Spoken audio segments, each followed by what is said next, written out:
Hello, this is Kathy McBreen, the president of Millionaire Corner. Thank you for watching us today. We're very excited today to have Aaron Izenstark here. He is the CIO, Chief Investment Officer, and co-founder of Aaron Financial. Aaron Financial is a firm that sort of specializes in alternative investments. It has over $2.3 billion in management. Prior to starting the Aaron Financial, Aaron worked at the Chicago Board of Trade and specialized in trading fixed income and equities. Aaron, welcome. Thanks for coming. It's nice to see you. So let's talk a little bit about what's happening with the markets in 2014 and what you see is going to happen throughout the rest of the year and what that might mean to the average investor.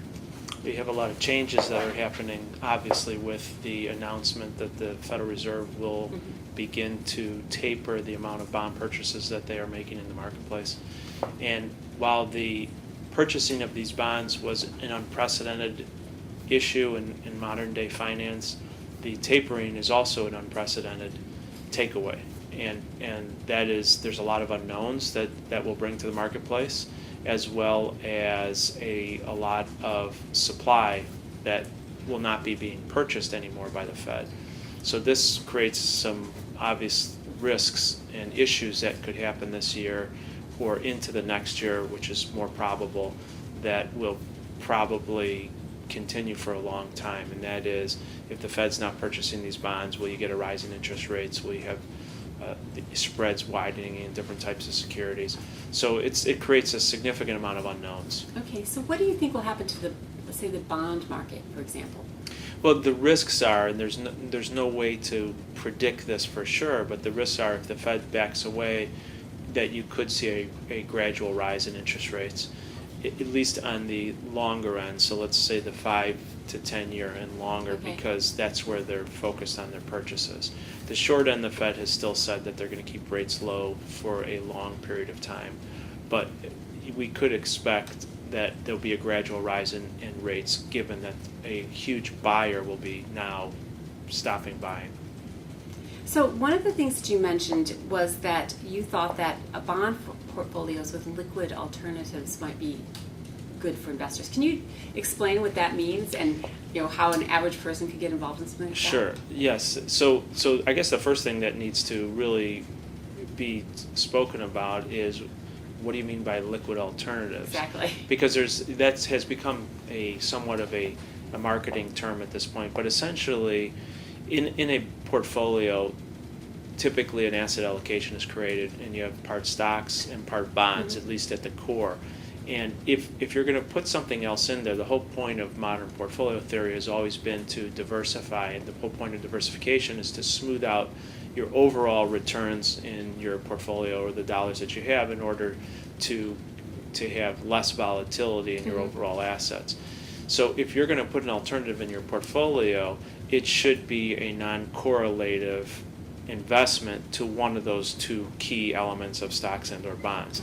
And so our focus has always been liquid alternatives in the fixed income space, and it's because if you're just putting something else in there that correlates with the bond market, you're really not getting that liquid alternative to a bond portfolio.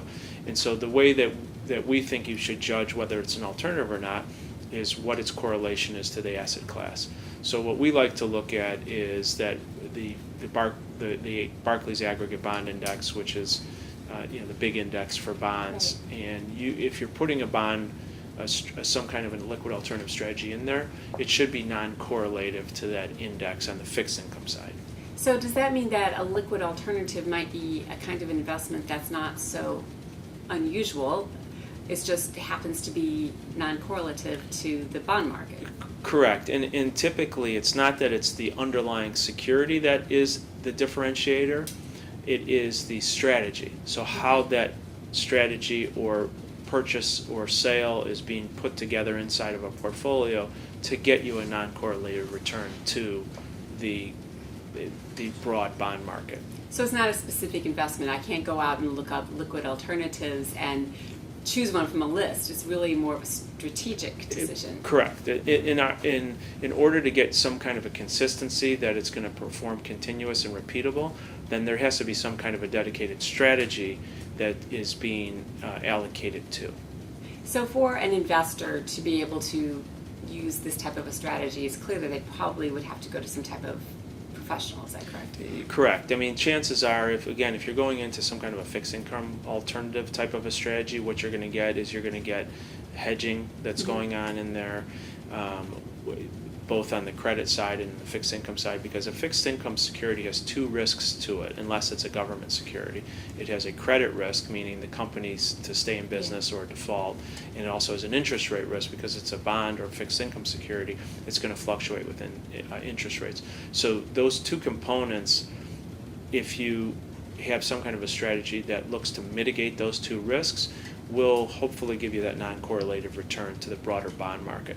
Otherwise, is all you have is another investment that's going to fluctuate with the broad bond market, which doesn't really diversify your returns. Mm-hmm. Now, the average investor would say, oh, an alternative, that's like something that I shouldn't invest in because I'm not wealthy enough. But this is really sort of different than the concept of going out and buying some type of hedge fund alternative investment risk. Correct. Because of the markets today, the electronic nature of the markets, and also just how the evolution has we live in a global marketplace at this point, especially for investment securities. There's plenty of funds out there that a mutual fund, a standard mutual fund that you can invest in that does this type of investment, and of course we do one of them, and the whole goal is to be non-correlated with the Barclays Aggregate Bond Index.